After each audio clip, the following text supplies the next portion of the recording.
Ikastaro honetan ikusi ditugun azidoak erabilita baita gatsak lortu ditzakegu. Aurreko ikastaroan ikusi genuen nola oxoazidoetatik oxigatzak atera genituen, azidoak zeukan hidrogeno guztia kenduta eta elementu berri bat sartuta. Kasu honetan gauza berbera egin dezakegu eta adibideak erabiliko ditugu hori azaltzeko. Ikusi doguz, peroxoazidoak, tioazidoak eta azido polimeroak. Hiru hoiekin gatsak egiten ikusiko dugu. Nola egiten da? Hasiko gara polimeroetatik, azido polimeroetatik. Hartuko dugu adibidetzat azido disulfurikoa. Azido disulfurikoa egiteko hartzen dugu azido sulfurikoa, bider bi egiten dugu eta ur molekula bat kentzen dio. Aurreko bideoan azalduta dagoen moduan. Azido disulfurikoa hau da. Azido disulfurikoak bi hidrogeno ditu eta bi hidrogeno horiek kendu egiten baditugu, bi elektroi faltan nukiko ditugu.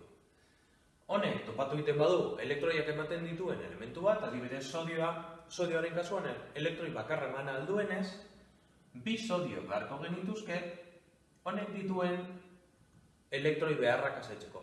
Eta sortuko zen elementua gatz bat izango zen eta horrela edatzeko genuke.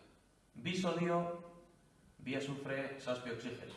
Izena, azido disulfurikotik datorrenez, disulfato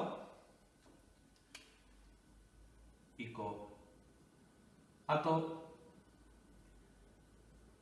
oso ito.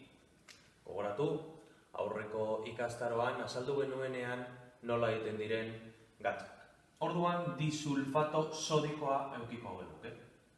Azido disulfurikoa galdu egiten du azido disulfurikoak hidrogenoak eta sartzen dugu sodioa. Disulfato sodikoa.